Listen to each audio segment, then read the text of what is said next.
What follows next is a series of abdominal core exercises. I've chosen to show 5 different options, right from beginner level knee lift exercise up to the advanced double leg press, just to show progression. It's important to start with the basic knee lift exercise, and when a level of competence has been reached and the pelvis is secured in neutral, it's only then safe to attempt the next version up. You'll hear me talk about the engagement of not only the pelvic floor and the transversus, I've also included drawing the ribs down into the equation, although this is not necessary for the first couple of options. As the levels progress and get more advanced, it's important not to only include drawing the ribs down, but the full powerhouse, including the inner thighs and a little bit of engagement of the buttocks also. Earlier we talked about the recruitment of the core as around 30%. That's fine for the low-level beginner exercises, but again, as the exercises get more advanced, it's important to recruit a little more than 30% because the weight of the legs is greater and has more pull on the back and is more potential for the back to arch and come out of that neutral position. So you may find you need to recruit more than 30% as the exercises get more advanced. So now we're ready to perform the knee folds exercise. So we're going to use the combination of the pelvic floor, drawing down the transversus muscle and drawing down of the ribs, and in that order as well. And once all 3 sections are engaged, we're then ready to lift the leg. If you're practicing this on yourself, it's a good idea to slide one hand underneath your own natural lumbar curve. So if you can slide this hand under there, Paul, without moving the body to place your hand under. So it's really the fingertips. It's important not to move your body as you do that. The other hand can be placed on top of the belly button, and this hand is checking that the abdominals don't bulge out as you lift the leg. So you need to keep the abdominals flat. So we need roughly a long exhalation for this when you're starting to practice, and I often say to my clients, breathe out for 6 seconds. The first 3 seconds of exhalation are to draw the pelvic floor openings in, then draw the belly button down on the next second of exhalation, and on the 3rd second of exhalation, draw the ribs down. That leaves you another 3 seconds of exhalation for which to do the leg movement itself. Okay?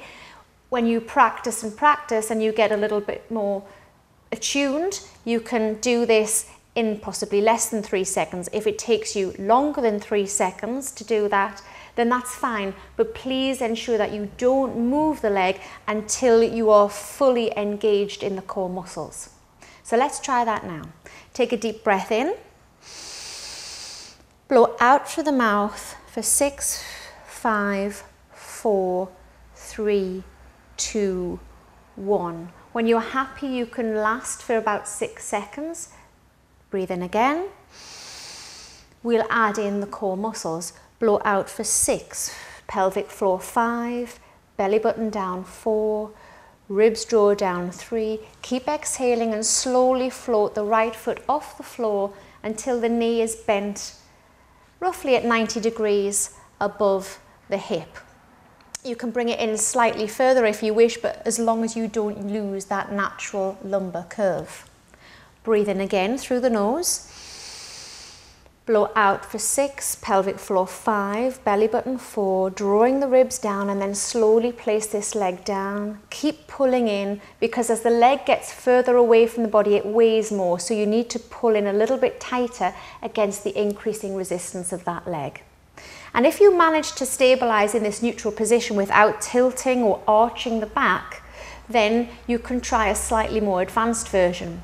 So we'll try lifting the 2nd leg this time now.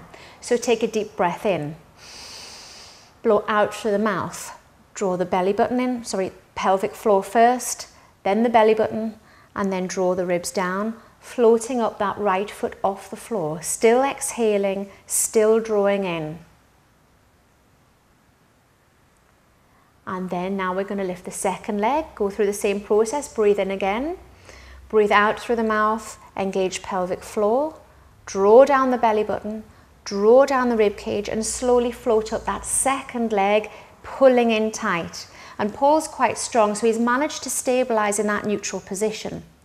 Deep breath in again. Blow out through the mouth, pelvic floor first, belly button second, drawing the ribs down, placing that right leg slowly back down, keeping it bent and pulling tighter. Remember, it weighs more as it gets closer to the ground. Breathe in again. Blow out through the mouth, pelvic floor, draw down the belly button, draw down the ribs, and slowly put that last leg back down. And Paul's pelvis hasn't moved at all. So I'm actually going to demonstrate the next level up. So we're going to take one leg off the floor at a time and then place both legs down. And it's important to remember, as we said earlier, as the legs are going down, they weigh more. So if, as you're pushing both legs down, only if you feel stabilized enough to do so, if you feel the back is arching part way down, you quickly change to 1 foot at a time. So let's try this now. Deep breath in. Blow out through the mouth. Draw the belly button in first. Pelvic floor first. Belly button second. And draw the ribs down, float up the right leg. Repeat that whole process. Breathe in again.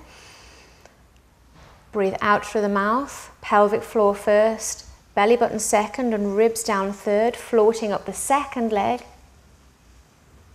And if you're strong enough and you have no back problems, both legs down. Breath in, blow out, pelvic floor, belly button, draw those ribs down and pushing both legs down, pulling in tighter. The hardest part of this movement is about 1 inch away from the floor, so that's where you've got to have the most stomach strength. But like we said earlier, Paul's got a very strong stomach. And for your more advanced clients, you may want to then try this straight leg version. So if you can float up 1 leg at a time, Paul, and then we'll try scissors, 1 straight leg at a time. Pelvic floor, belly button, draw the ribs down, float up the leg, float up the other leg. And then Paul's going to straighten the legs up. And it's also important to remember that if somebody's hamstrings are tight, they're not necessarily going to be able to straighten the legs and have the knee at 90 degrees above the hip. So if that's the case, then just soften the knees a little bit until the knees are in line directly above the hip. Okay, so only attempt this next version if you have a client that's particularly strong. So a straight leg or a long lever weighs a lot more than a bent leg. Okay, and remember, the leg is designed to act as a weight to pull the pelvis out of that neutral position, and we're using the core abdominals to maintain that neutral position of the pelvis. So breathing in, blow out through the mouth, engage the pelvic floor first. Draw down the belly button, draw down the ribs and push the right leg away from you, breathing out and again pulling in tighter as the leg gets further away. And trying to keep this position, pulling in, inhale as the leg comes back. And then we'll repeat with the other leg. Breathe in, breathe out through the mouth, pulling in the pelvic floor. Draw down the belly button, then the ribs, pushing the other leg away. Keeping tight hold of the belly button and the rest of the core. Inhale as the leg comes back. And then for your really strong clients, obviously you've got the ultimate. You can then push both legs away if they're very strong. Breathing in, blow out through the mouth, draw the pelvic floor, the belly button and the ribs, pushing both legs away. And it's important to remember that whichever version you do, whether it's 2 straight legs or 1 straight leg, only to allow them to go to where the neutral position of the pelvis can be maintained, and then slowly coming back without arching the back. Bend the knees, breathe in. As you exhale, engage the core, pelvic floor, belly button, drawing down the ribs, pushing the right leg down towards the floor. Breathe in, holding tight onto that navel. Exhaling, engaging the core and drawing down that last leg. Shoulders relaxed. And release. Well done, Paul. Your pelvis hasn't moved at all. Very good.